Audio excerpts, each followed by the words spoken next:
बिस्मिल्लाहिर्रहमानिर्रहीम। अस्सलामुअलैकुम नाज़रीन। Programme dentistry with doctor Yusuf Shahid के साथ मैं हूं आपकी होस्ट इज़ा नज़ीर।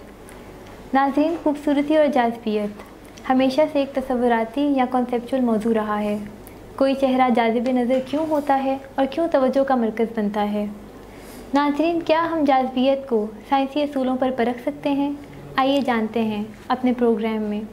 नाज़रीन, हमारे आज का प्रोग्राम का उन्वान है कॉस्मेटिक या एस्थेटिक डेंटिस्ट्री, और इसके लिए हमारे साथ मेहमान मौजूद हैं स्पेशलिस्ट डेंटल सर्जन जनाब डॉक्टर यूसुफ शाहिद साहब। जी, अस्सलाम वालेकुम डॉक्टर साहब। डॉक्टर साहब, आपका बहुत शुक्रिया, आप हमारे प्रोग्राम में आए।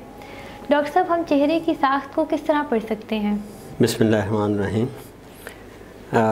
देखिए डॉक्टर साहब, यूँ है कि जो चेहरे की हम स्ट्रक्चर देखते हैं वो, जैसे आपने कहा कि ये जो ब्यूटी है सिर्फ ये एक जाज़बियत, अगर गौर करें तो बज़ाहिर ये लगता है क्योंकि कॉन्सेप्चुअल किसी शायर की बातें हैं और बड़े बड़े जो आर्टिस्ट हैं वो इस पर काम भी करते रहे हैं। तो इस पर हम देखें कि वो क्या चीज़ है कि जो एक चेहरे को जाज़बे नज़र बना सकती है। इसमें जो साइंटिफिक हमारे पास चीज़ें होती हैं उसमें ये होता है कि हम सबसे पहले तो पेशेंट से ये पूछते हैं कि उसकी रिक्वायरमेंट क्या है, वो किस चीज़ को हमारे पास आया क्यों है। ये इसमें मुमकिन है कि जो पेशेंट है उसकी रिक्वायरमेंट और एज अ डेंटल और एज अ क्रिटिकल मेरी नज़र कुछ और कहे। लेकिन ये याद रखें कि जो मरीज़ है, जो पेशेंट है, उसका गोल हासिल करना बहुत ज़रूरी है। तो इसमें सबसे पहली बात तो ये है कि हमें अपने गोल का पता होगा। अब वो चीज़ें क्या हैं, हम चेहरे को जब देखते हैं तो एक तो हम अपनी ग्रॉस आई, नेकेड आई से देखते हैं और वो तो सबकी नज़र है जो सब देखते हैं। उसके बाद दूसरी बात ये होती है कि हम कुछ रूल्स हैं हमारे पास, जैसे मैक्रो एस्थेटिक्स हैं, माइनर एस्थेटिक्स हैं। इनमें हम क्या करते हैं कि हम उन रूल्स के मुताबिक चेहरे को देखते हैं। अब वो रूल्स क्या होते हैं? मिसाल के तौर पे मैक्रो जो एस्थेटिक है उसमें हम ये देखते हैं, चेहरे की डायमेंशंस देखते हैं इन 3 डायमेंशंस। उसको हम हर जहत से देखते हैं कि चेहरा कैसा नज़र आता है। मिसाल के तौर पे प्रोफाइल है, तो प्रोफाइल जो है ये हम साइड से देख सकते हैं कि अगर चेहरे को देखा जाए तो वो जो चेहरे की उसकी प्रोफाइल लाइन है क्या वो वैसी ही है जैसी होनी चाहिए। ये डिसाइड किसने किया ये कैसी होनी चाहिए? तो ये rules over the years, over the centuries decide हुए हैं। कुछ आर्टिस्ट ऐसे गुजरे हैं, हम जानते हैं डी विंसी का नाम बहुत एक मशहूर नाम है और बहुत बड़ा आर्टिस्ट था सर। ना सिर्फ उसने वो एक अच्छा बहुत शानदार मुसव्विर था, बल्कि उसकी जो साइंस में भी खिदमात हैं उनको भी हमेशा सराहा जाता है। तो उसने ये बताया कि चेहरा जो है वो किस तरह के उसके खदोखाल भी होने चाहिए। तो लेटरली जब हम इसको चेहरे को देखते हैं तो हम ये देखते हैं कि वो किस तरह से उसका जो है, हम किन लाइंस हम कुछ ड्रॉ कर लेते हैं जी। तो उसके मुताबिक हम देखते हैं कि अगर ये एक line from base of the nose जैसे लेके हम लिप तक ले आएँ और फ्रॉम द लिप जो है बेस ऑफ द लिप हम अगर उसे चिन पे ले जाएं तो एक लिहाज से एक एंगल हमें मिल जाता है जी। तो ये एंगल बताता है कि चेहरा जो है वो कैसा है। एक्चुअली इस एंगल में ज़्यादा फ़र्क नहीं होना चाहिए, ऑलमोस्ट स्ट्रेट 1 to 2 डिग्री का। लेकिन अगर ये एंगल एक्यूट होता जाए तो इसका मतलब है कि आपका फेस जो है वो आगे की तरफ है, बेड फेस जी। या फिर चिन पीछे है जी। और अगर ये बिल्कुल स्ट्रेट होता जाए और स्ट्रेट होने के बाद जिसका कर्व्ड अपोजिट होता जाए तो फिर ये लगेगा कि जैसे यकीनन चिन या नीचे वाला फेस बाहर है ठीक। तो इस तरह हमने लैटरली ये देख लिया कि फेस का कौन सा हिस्सा जो है वो बाहर है, कौन सा आगे है। इसी तरह हम फेस को जब हम दूसरी तरफ से इसके एंगल से देखते हैं, जैसे आप फ्रंटल भी कह सकते हैं, तो उसका हम एक प्रोफाइल लेके चेहरे को इक्वल विड्थ 5 हिस्सों में डिवाइड कर देते हैं ठीक। वो हम यूँ करते हैं कि हम दोनों आँखों का जो एक्सटीरियर कैंथल है उसमें से हम उसकी विड्थ लेते हैं जी। और वहाँ से हम देखते हैं कि ये कितना एरिया है, दोनों लाइंस ड्रॉ कर लेते हैं।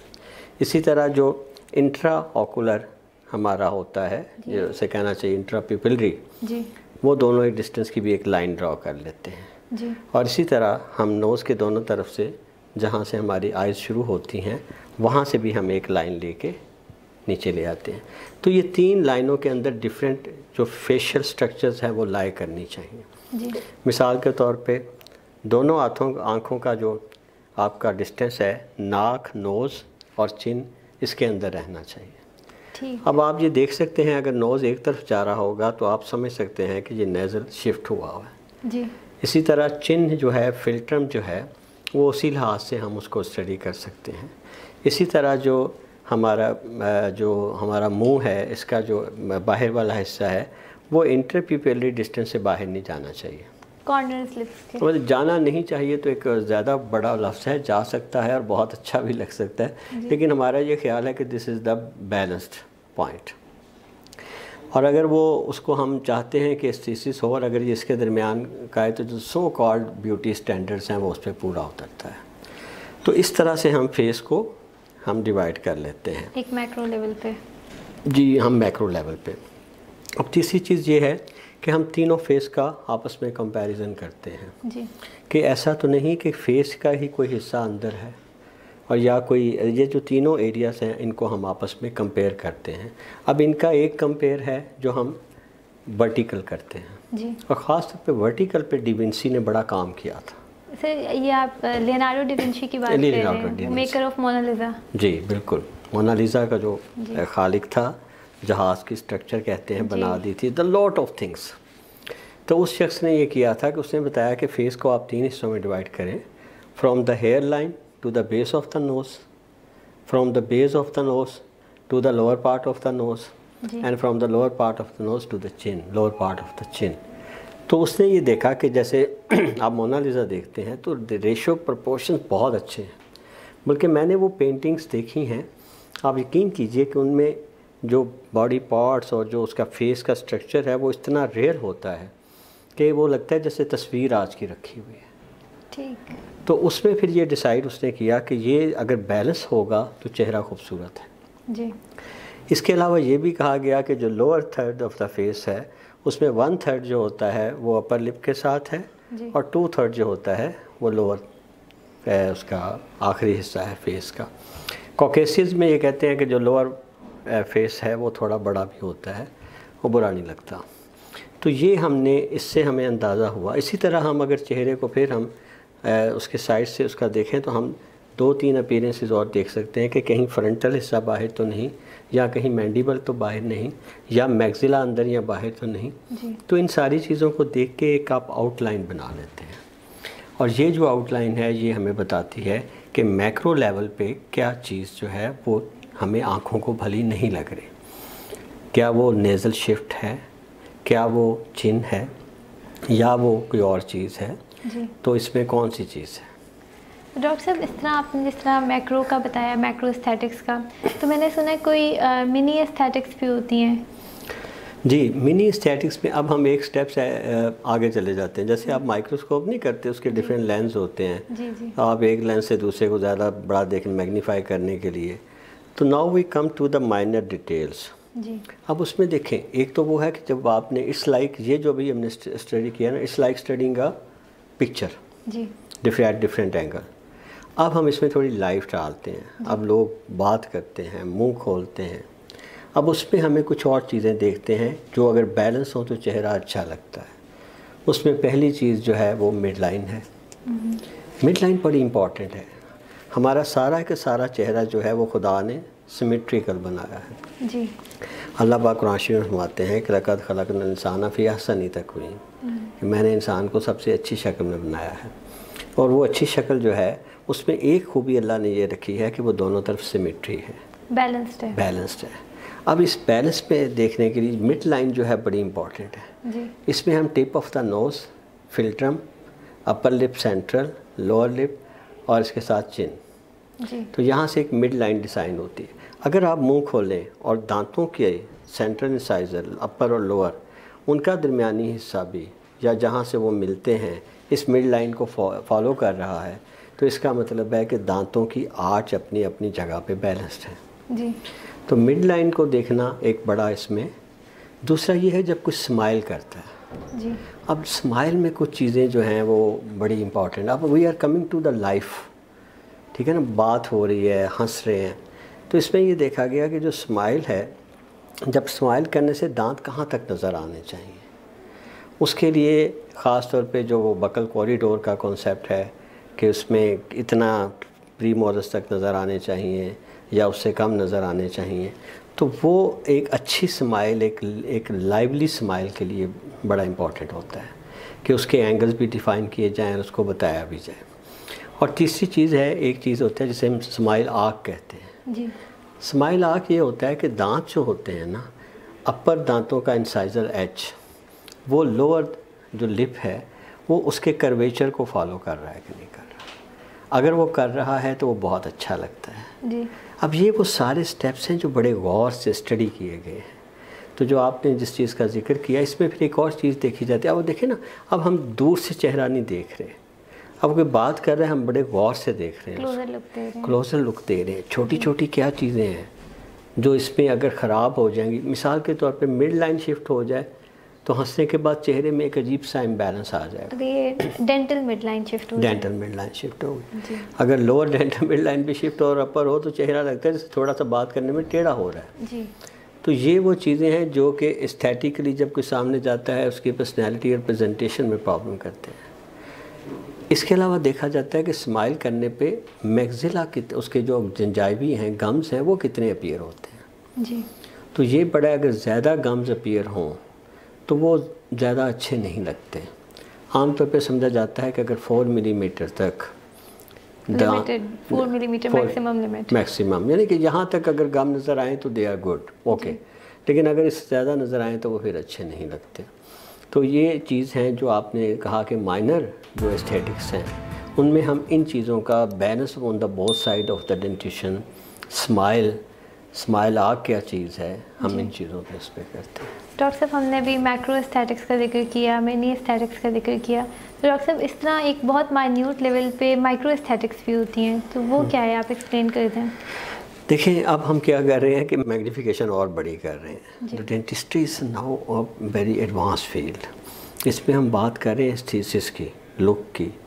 पीपल आर वेरी कॉन्शियस, और जो आपके पास ट्रीटमेंट के लिए आते हैं दे पे अ लॉट। तो वो आपको जब इतना पैसा देते हैं फिर उसके अंदर आपके पास गुंजाइश बड़ी कम है। आपने उसके चेहरे को हर लेवल पे बड़ा करना है। जैसे हम देखते हैं कि बाज़ का चीज़ें अगर बहुत छोटे लेवल पे तरतीब ना हो तो वो बड़े लेवल पे अच्छी नहीं लगती, लेकिन अगर वो छोटे लेवल पे भी सही हो तो वो बड़े लेवल पे फिर बहुत अच्छी लगती हैं। तो हम जब माइक्रो जाते हैं एस्थेटिक्स पे तो हम इससे भी आगे चले जाते हैं। हम देखते हैं कि दांतों का आपस में रेशो क्या है, इनकी विड्थ और इनका हाइट का क्या रेशो है। फिर कोई होता है, कोई स्पेशल रिलेशन होना चाहिए? देखिए जैसे हाइट और विड्थ का ये रिलेशन है कि अगर दांतों की हाइट आप उसका 80% उसकी विड्थ होनी चाहिए, अच्छा, तो वो खूबसूरत लगेगी। अगर ये रेशो ख़राब होती जाए, फ़र्ज़ करें हाइट कम होगी और 80 है तो दांत स्क्वायर नज़र आएंगे। और आपने देखा है जिन्होंने छालिया वगैरह खाते हैं, ये दांतों में ट्रीजन हो जाती है, उनके दांत छोटे हो जाते हैं तो वो स्क्वायर लुक देते हैं, अब वो इतनी अच्छी नहीं लगती। तो इसका ख्याल रखा जाता है कि अगर हमने दांत बिल्ड करने हैं या अगर हमने दांतों को ऑर्थोडोंटली ट्रीट करना है तो दांतों को जब हमने उसकी मूवमेंट्स देनी है तो कहाँ तक लानी है। इसी तरह फिर ये होता है कि दांत जो होते हैं उनका गम जो है वो आपस में उनका क्या लेवल है। हमने देखा कि सेंट्रल इंसाइज़र और कैनाइन का एक लेवल है और जो लेटरल इंसाइज़र है वो इससे 2 मिलीमीटर नीचे आमतौर पे आता है। तो ये भी एक ख़ास रेशो है। इसी तरह है दांतों का एक्सपोजर जो है वो हमें देखने में कौन सा दांत कितनी उसकी विजिबिलिटी एंगल क्या है। ठीक, ये बड़ी एक मज़े की बात है कि इस पर एक ख़ास रेशो जो है वो इसके मुताबिक इस पे फिट आती है और ये वही रेशो है जिसे मैथमेटिक में गोल्डन रेशो कहते हैं। गोल्डन रेशो के मुतालिक मैं अपने नाज़रीन को बता दूं कि ये वो रेशो है ये नेचर में सबसे ज़्यादा हैरत अंगेज़ तौर पे जब अल्लाह ने क्रिएशन चीज़ों की है तो उसमें जो मैथमेटिकल एक बैलेंस रखा है, जब हम उसको रिवील करते हैं, उन एंगल्स को देखते हैं तो वो एक ख़ास एंगल की वैल्यू निकलती है। अगर आप पेटल्स देखें, अगर आप सनफ्लावर्स का पेटल का पैटर्न देखें, अगर आप आपने देखे होंगे स्नेल्स देखे होंगे, वो एक ख़ास एंगल पे मुड़े होते हैं जी। इसी तरह गैलेक्सीज जो हैं जिन्हें हम स्पाइरल गैलेक्सीज कहते हैं सितारों की, उनका मुड़ने का भी एंगल है। लेकिन हैरत अंगेज़ तौर पे ये ratio from the very minor आपकी जो है माइक्रोस्कोपिक लेवल से लेके मैक्रोस्कोपिक लेवल तक कुछ ना कुछ इसका रोल हमें नज़र आता है। And this golden ratio is 1.62। तो इसको कहते हैं कि अगर आपका 65 या 62 के करीब का एंगल हो तो वो गोल्डन रेशो में आता है। हर चीज़ उस पर कर्व्ड है 62। मतलब कर्व्ड है। हमारे डेंटिशन से लेकर आप कह रहे हैं कि मतलब यूनिवर्सल लेवल पे आपके फूलों में, आपके परिंदों में, इंसेक्ट्स के अंदर जो पैटर्न है, जो माइक्रोस्कोपिक लेवल पे पैटर्न है, ठीक है, ये इन सब पे देखा गया है। तो इसी तरह कहा जाता है कि अगर सेंट्रल इंसाइजर से लैटरल इंसाइजर उसका 62% विजिबिलिटी दे जी, और कैनाइन लैटरल इंसाइजर के में से जितना विजिबल है उसकी 62% दे, और जो प्रीमोलर है वो कैनाइन का 62% दे, तो ये जो आर्च बनती है ये खूबसूरत होती है। डॉक्टर साहब ये तो बड़ी अमेजिंग बात आपने बताई है। जी, बस अल्लाह पाक ने अपनी निशानियाँ रखी हुई है ना, कि वो किस तरह से बताता है कि हर चीज़ में मैंने, अब ये जैसे हम कर रहे हैं। इसके अलावा जो आपने माइक्रो एस्थेटिक का जिक्र किया, अब इसमें हमने ये भी देखना है कलर और शेड क्या है, दांतों का आपस में शेड एक जैसा है कि नहीं है। बाज़ औक़ात हमने देखा कि ड्यू टू डिफरेंट फैक्टर्स, एट्रीजन्स या दांतों की इरोजन, कुछ दांतों पे ज़्यादा होती है, कुछ पे कम होती है। वट एवर द रीज़न, हमें we need one type of colour and hue ताकि दांत खूबसूरत लगे। ठीक है जी। तो इसी तरह हमें ये कि इसमें गम्स का दांत के साथ रेशो कितना जा रहा है, ये सब चीज़ें माइक्रो लेवल पे देखी जाती हैं। Long axis of the teeth क्या है, उनके अंदर कितनी अलाइनमेंट अलो करती है खूबसूरती के लिए, क्या इंसाइज़र को बिल्कुल सीधा सबको होना चाहिए, सेंटर को अगर सीधा है तो लेटरल क्या थोड़े से टिप करनी चाहिए या सीधे होने चाहिए, कैनाइन कहाँ आने चाहिए, तो ये वो सारी चीज़ें हैं जिसे स्टडी किया जाता है। तो डॉक्टर साहब जिस तरह आपने बताया मैक्रो मिनी माइक्रो एस्थेटिक्स होती हैं, तो अगर एक बंदा इसको अचीव कर ले प्रॉपरली तो क्या वो उस मयार पे उतर आएगा जिसको हम कहते हैं आला मयार of beauty, maximum beautiful face पे वो उतर आएगा? This is very interesting. असल में बात यह है कि क्या हम जो है वो एक आइडियल फेस की तरफ बनाने की तरफ जा रहे हैं, तो शायद नहीं जी। हम देख रहे हैं we need a confident person. एक आदमी अगर फील करता है कि वो किसी वजह से अपने एस्थेसिस की वजह से वो कॉन्फिडेंट नहीं है, उसमें कोई नक्स है, तो हम उसे वो निकाल के वो नक्स उसकी अपीयरेंस बेहतर तो करते हैं, लेकिन हम ये नहीं कह सकते कि हमने कोई उसके साथ कोई ऐसा शाहकार पैदा कर दिया है जो कि दुनिया का सबसे खूबसूरत चीज़ बन रही है। उसमें इम्प्रूवमेंट्स आती हैं, पहले और बाद के फेस में बहुत इम्प्रूवमेंट्स होती हैं, लेकिन व्हाट वी आर डूइंग कि हम एक कॉन्फिडेंट आदमी, कॉन्फिडेंट पर्सन जो हंसते वक्त घबराए ना। और सेकंड साइड ये है कि हम सोशल साइड इसकी देखें। पर्सनैलिटी की दो साइड्स होती हैं, एक है आपकी सोशल साइड है, जब आप लोगों से मिलते हैं आप स्माइल कैसे करते हैं जी। एक है आप जब लोगों से बात करते हैं तो अपना चेहरा किस तरह रखते हैं। एक है जब आप फ्री इन्वायरमेंट में हैं, खुल के हंसते हैं, खुल के बात करते हैं। ये जो खुल के हंसना और बात करना ये टारगेट नहीं है डेंटिस्ट का।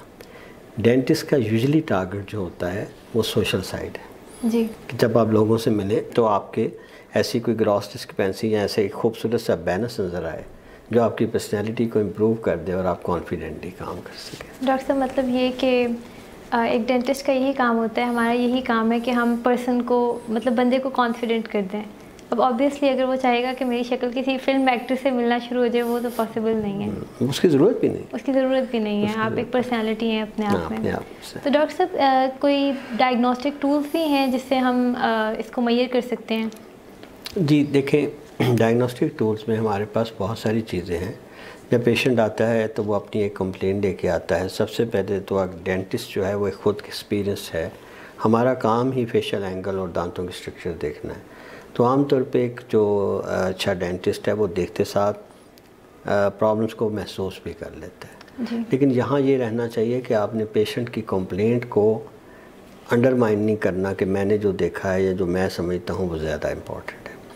इन दोनों को मिक्स किया, उसके बाद वो टूल्स हैं जिन्हें हम साइंटिफिक टूल्स कहते हैं, क्योंकि I is a subjective thing. आप हो सकता है कुछ और महसूस कर रही हो, मैं कुछ और महसूस कर रहा हूँ। उसके लिए फिर क्या जाता है कि डेंटल कास्ट बनाए जाते हैं। उन कास्ट को रख के हम स्टडी करते हैं, हम उनके डिफरेंट दांतों के एंगल देख सकते हैं, हम दांत का प्रपोर्शन, जैसे हमने विड्थ का जिक्र किया, लेंथ विड्थ हम देख सकते हैं, मिड लाइन को कंपेयर कर सकते हैं।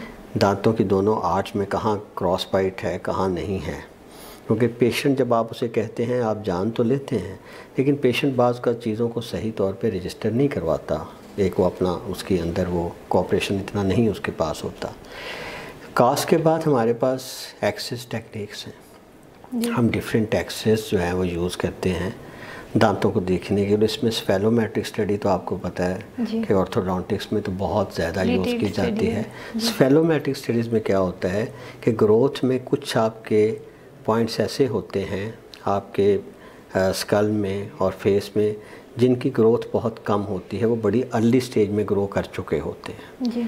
ऐसे पॉइंट्स को आमतौर पे फिक्स पॉइंट्स कहते हैं, जैसे सेला टर्किसा का पॉइंट है और बेजियोन का पॉइंट है। जो आपने देखा है जब बच्चा पैदा होता है तो उसकी 80% ऑफ द स्कल बन चुकी होती है जी। और जब वो 7 से 8 साल का होता है तो उसकी 90% से ज़्यादा स्कल बन जाती है, बाकी फेस लेट ग्रो करता है। तो इसी तरह ऐसे पॉइंट्स जिनकी ग्रोथ काफ़ी हो चुकी होती है, हम उन पॉइंट्स को कंपेयर करते हैं उन पॉइंट्स के साथ जिन्होंने ग्रो करना है जी। इनके कुछ ख़ास एंगल्स हैं, उन एंगल्स के ज़रिए हम स्फेलोमेट्रिक स्टडी करते हैं। तो स्फेलोमेट्रिक स्टडी में आमतौर पे एक लैटरल व्यू जो होता है, जिसे स्फेलोग्राम कहते हैं, वो ले लेते हैं और फिर हम उसमें डिफरेंट एंगल्स बना के ये स्टडी करते हैं कि जो इसके प्रॉब्लम है, ये प्रॉब्लम कितना है, डेंटल मैल एक्लूजन कितनी है जी। और स्केलेटल कितनी है, फेस प्रोफाइल हमने वैसे स्टडी किया होता है जी। तो इन तीनों चीज़ों को हम इकट्ठा करके एक डायनामिक सा स्ट्रक्चर लाते हैं। फिर हम देखते हैं कि जो हमने नॉर्मल वैल्यूज़ रखी हुई है ये उनसे कितना डिविएट कर रहा है। इसमें हम ग्रोथ पैटर्न को भी देखते हैं जी। और फिर हम अपना एक गोल, एक ऑब्जेक्टिव ऑफ द ट्रीटमेंट सामने रखते हैं।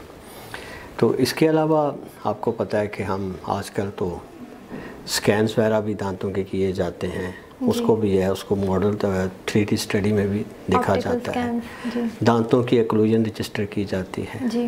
तो ये वो सारे मेथड्स हैं जो आमतौर पे एक लिहाज से फूल ख़त्म करने के लिए आपको पता चल जाता है कि आपने फेस को किस तरह करेंगे कि ये खूबसूरत नज़र आएगा। डॉक्टर साहब इसके पीछे एक पूरा मतलब एक पूरा डायग्नोसिस है और पूरा इसका एक प्रोसीजर है जी, बिल्कुल एक ऐसा प्रोसीजर जिसमें कम से कम फूल। देखिए साइंस का काम क्या है जी। साइंस चीज़ इसका नाम है कि आप चीज़ों की ऑब्जर्वेशंस को इस तरह से कलेक्ट करें और डाटा जितने से ज़्यादा होगा आप उसके ज़रिए गलती का इम्कान कम से कम रखें जी। और उसके बाद हमारे पास वो एक ऐसा स्ट्रक्चर सामने आ जाता है, हमें पता चल जाता है कि हमारे टारगेट्स क्या हैं और फिर हम उन टारगेट्स को अचीव करने की कोशिश। ठीक डॉक्टर साहब, इस तरह ही आजकल आपको पता है कि आइडियल, सबने अपना आइडियल कोई ना कोई फिल्म एक्टर बनाया होता है। तो फिल्म एक्टर्स के डेंटिशियंस को देख के लोग आते हुए अक्सर क्लिनिक पे आते हैं, कहते हैं कि हमारा भी डेंटिशियन इस तरह का होना चाहिए, दांत लंबे होने चाहिए या वाइट ज़्यादा होने चाहिए। तो डॉक्टर साहब आप इस मामले में क्या कहते हैं? क्या उनके जो वो कहते हैं उसको हमें कर लेना चाहिए इस तरह? देखिए ये हमें ख्याल रखना चाहिए, मैं अपने नाजरीन को, मेरे पास भी पेशेंट्स आते हैं कि हर फेस अल्लाह ने डिफरेंट बनाया है जी। और जैसे हमने देखा है कि फेशियल जो स्केलेटल स्ट्रक्चर के साथ आपके दांतों का स्ट्रक्चर होता है, एक यू शेप डार्ट जो है जी। वो हम ऐसी जैसे बेसिस एल्वियोलर बोन में नहीं रख सकते जो स्क्वायर हो, बिल्कुल स्क्वायर, या वी शेप नहीं रख सकते। हमें अपने टारगेट्स अचीव करने हैं, लेकिन चेहरे के मुताबिक। हमारा मकसद है कि चेहरा अच्छा लगे, हमारा मकसद ये नहीं है कि मैं टॉम क्रूज लगूं या कोई एंजेलिना जोली लगे, नहीं, हमें अपने चेहरे के मुताबिक उसको ठीक करना है। हमारा हो सकता है फेशियल स्ट्रक्चर की रिक्वायरमेंट्स ही और हो। जिस तरह डॉक्टर साहब, अगर चेहरा आपका लंबा हो तो उस पर लंबे दांत अच्छे लगते हैं, स्क्वेयरिश तो ऑब्वियसली उसमें अच्छे नहीं लगेंगे जी। और अगर आपका चेहरा लंबा नहीं है तो लंबे दांत लगाना फजूल है जी। तो ये जो जैसे हमने पहले पढ़ा है माइक्रो इसमें एस्थेटिक्स में कि जो फेस विड्थ वगैरह क्या है, वो इसके साथ it's a total a huge picture which the dentist should keep in mind. It's not just कि आप मैं एक रेशो ले रहा हूँ, हो सकता है कि मेरी एक आइडियल रेशो जो है वो मेरे बाकी चेहरे के साथ ना जा रही हो, तो हमें उसे बाकी चेहरे के साथ करने के लिए कोई कंप्रोमाइज़ चीज़ लेनी पड़े जो वहाँ अच्छी लगे। तो हमें बिल्कुल नहीं फ़र्क। दूसरा, इसी तरह कहते हैं लोग कि दांत हमारे जी बड़े वाइट होने चाहिए जी। देखिए वाइट दांत जो आपको फिल्मों में या इस पर नज़र आते हैं उसकी मुख्तलिफ रीज़न्स हो सकती हैं। कैमरा और इसको आजकल आपको पता है कि द टेक्निक्स जो हैं वो इतनी ज़्यादा बढ़ चुकी हैं कि ये नहीं आप जो देख रहे हैं उसके दांत हो सकते उतने ही वाइट हों। हो सकता है बिकॉज इट इज़ हर और हिज प्रोफेशन, उसके लिए ऐसी चीज़ें इस्तेमाल करता हो जो आमतौर पे एक आम आदमी को रिकमेंड हम नहीं करना चाहते जी। तो इसलिए सारा कुछ जो है dentist is the best person कि वो डिसाइड करे कि दांत अगर ये मैले हैं तो इससे कैसे होना चाहिए, दांतों का नेचुरल रंग क्या है और ये कैसा होना चाहिए। वाइट बहुत ज़्यादा होना डेंटिस्ट का गोल नहीं हो सकता। कुछ चीज़ें हम आपकी पेशेंट्स की मानते हैं, लेकिन जहाँ हेल्थ और फंक्शन का प्रॉब्लम हो उसे समझाया जाता है ताकि वो उसका प्रोग्नोसिस बुरा ना हो, वो बाद में दांत चीज़ें ख़राब ना हो। तो ये बिल्कुल मुनासिब नहीं है कि हम किसी के दांत किसी का चेहरा देख के उसको फॉलो करने की कोशिश करें। तो डॉक्टर साहब आपके पास पेशेंट्स आते होंगे, तो आप उनका कॉस्मेटिक डेंटिस्ट्री के लिहाज से किस तरह के प्रोसीजर्स करते हैं, ट्रीटमेंट्स कैरी आउट करते हैं? बहुत सारे प्रोसीजर्स हैं। It starts from you know when we use the word cosmetic और aesthetic side of the dentistry और फेस, तो इसमें इवन हमारे जो डेंटिस्ट्री के बहुत सारे साइड्स, बहुत सारे इसमें जो स्पेशलाइज्ड इसमें साइड्स हैं वो मिल के काम करती हैं। मिसाल के तौर पे आपके दांतों में अगर चंद स्टेन्स हैं या ऊपर कोई और छोटा सा या हल्का सा फ्रैक्चर है या दांत में थोड़ी सी केरीज है, तो वो हो सकता है आपकी कंपोजिट फिलिंग से ठीक हो जाए। कंपोजिट टूथ कलर जो होते हैं, लाइट क्योर हो सकती है, सेल्फ क्योर हो सकती है। बाज़ जगहों पे हो सकता है हमें सिर्फ क्राउन करना पड़े जी। बाज़ जगहों पे हमें ब्रिज के लिए जाना पड़ सकता है अगर एक दो दांतों का मसला है, और ऐसा भी हो सकता है कि डिस्क्रिपेंसी ग्रॉस है और हम उसके लिए डेंटल ट्रीटमेंट ऑर्थो में जा रहे हैं जी। ऑर्थो के अलावा कहीं हो सकता है हमें इम्प्लांट की ज़रूरत पड़ जाए, और इन सीवियर केसेस हो सकता है आपको सर्जरी की, ऑर्थोग्नेथिक सर्जरी की भी ज़रूरत पड़े। और इसके अलावा सॉफ्ट स्ट्रक्चर के लिए भी हो सकता है आपको मैक्सिलोफेशियल या जो प्लास्टिक सर्जन है उनका साथ चाहिए हो। तो डॉक्टर साहब ये एक बंदे का काम नहीं है फिर? एट टाइम तो इस पर डिपेंड करता है टारगेट क्या है जी। अगर आपके पास बीइंग डेंटिस्ट लोग टेढ़े दांत सीधे करवाना चाहते हैं, मेरा ये दांत आगे पीछे, तो your target is limited to orthodontics जी। लेकिन अगर एक जनरल पेशेंट आया कहता है मेरा मुंह अच्छा नहीं लग रहा, अब ये दोनों बातों में बहुत फ़र्क है। एक आया है आपके टेढ़े दांत सीधे करवाने, so your target is very limited, लेकिन एक आया जी मेरा मुँह अच्छा नहीं लग रहा, मैं क्या करूँ। Now it's a broad term जी। इसमें आपने देखना है, आपने डिसाइड करना है कि मुझे इसको ऑर्थोडोंटिक देना है, मैंने इसके कोई क्राउनिंग करनी है, मैंने इसकी स्टेनिंग साफ़ करनी है, या मुझे इसके साथ कोई इसका लिप प्रोफाइल वगैरह या बाकी चीज़ों की भी ज़रूरत पड़ेगी। तो देन मोर आप जैसे देखें बात का लिप है जी। तो वो अगर साथ एसोसिएटेड है तो एक टीम पूरी काम करती है, तो इसी तरह हो सकता है एक पूरी टीम काम करे। तो I have to depending upon the requirement of the patient, मैं इसको लेके चलूँगा कि वो। फिर ये है कि अगर कहीं हेल्थ और फंक्शन बहुत ज़्यादा डिमांड कर रहे हैं तो मैं उन्हें एडवाइस करूँगा। तो डॉक्टर साहब जिस तरह डेंटिस्ट्री तो वैसे ही एक्सपेंसिव है, लेकिन कॉस्मेटिक डेंटिस्ट्री आई गेस बहुत ज़्यादा एक्सपेंसिव है, हर कोई अफोर्ड नहीं करता, तो डॉक्टर साहब आप क्या रिकमेंड करेंगे लोगों को इसके मुतालिक? देखिए, मैं एक ख़ास चीज़ कहना चाहता हूँ कि जो मेरे पास भी बहुत सारे पेशेंट्स आते हैं, हम लोग ना बहुत ज़्यादा मुतासिर हुए हैं मीडिया से जी। और मैं ये देखता हूँ कि आज से 15 से 20 ब्यूटी के स्टैंडर्ड डिफरेंट हैं। मिसाल के तौर पे हमने ये देखा कि 20-25 साल पहले हमारे यहाँ छोटे दहन जी, लिप बहुत ज़्यादा तक ना खोले वो खूबसूरत समझे जाते थे, शॉर्ट लिप्स और आप कह लें कि आपका जो उनकी टोटल विड्थ है कैनाइन से आगे ज़्यादा दांत नज़र ना आए तो बेहतर है। अब ये है कि क्योंकि हमने हॉलीवुड मूवीज़ देखनी शुरू कर दी तो कुछ स्टैंडर्ड्स बदल गए, स्माइल बड़ी हो, ये हो, लेकिन इसका ये मतलब नहीं कि छोटे दहन के लोग खूबसूरत नहीं हैं। इसी तरह बहुत सारी चीज़ें हैं जो हमने क्रिएट कर ली, जैसे आपने कहा कि हम उन जैसा होना चाहते हैं, उन जैसा होने की ज़रूरत नहीं है। इसी तरह दांतों में अगर छोटा मोटा कोई प्रॉब्लम है तो ये आपकी टोटल पर्सनैलिटी काउंट करती है। मैं कुछ फिल्म एक्टर्स की मिसालें दे सकता हूँ जिनके दांत बहुत टेढ़े थे जी, लेकिन वो एक बहुत नाम कमाया उन लोगों ने क्योंकि उस वक्त डेंटिस्ट्री आम नहीं थी जी। तो असल में ये है आपका confidence of your personality. Now this is for those people who can't afford कि प्लीज़ आप भेड़ चाल की तरह चीज़ों के पीछे ना भागें। दांत और सब कुछ इम्पॉर्टेंट है, लेकिन सबसे ज़्यादा जो खूबसूरती और जो जाज़बियत चेहरे में या आती है वो पर्सनैलिटी के कॉन्फिडेंस से आती है, वो आपके मैनर्स से आती है, वो आपके तरीके से आती है।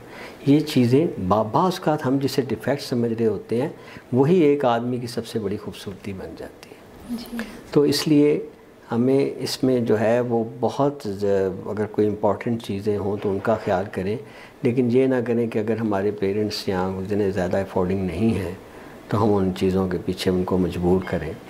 तो build your self, be confident, this is not everything. तो मेरा ये मैसेज है इसके लिए। जी डॉक्टर साहब, थैंक यू। डॉक्टर साहब, इसमें सबसे इम्पॉर्टेंट बात आपने यही कही कि ट्रीटमेंट इम्पॉर्टेंट है, लेकिन बी योर सेल्फ, सबसे इम्पॉर्टेंट मैसेज यही है कि be yourself. This is what we want to achieve. जब हम पेशेंट का सारा ट्रीटमेंट कर रहे हैं तो हम उसे कॉन्फिडेंस देना है, बी योर सेल्फ। जी, और यही बात पहले कर दी जाए तो हो सकता है ट्रीटमेंट बड़ा शॉर्ट रह जाए। जी, ऐसा ही है। जी डॉक्टर साहब, बहुत शुक्रिया।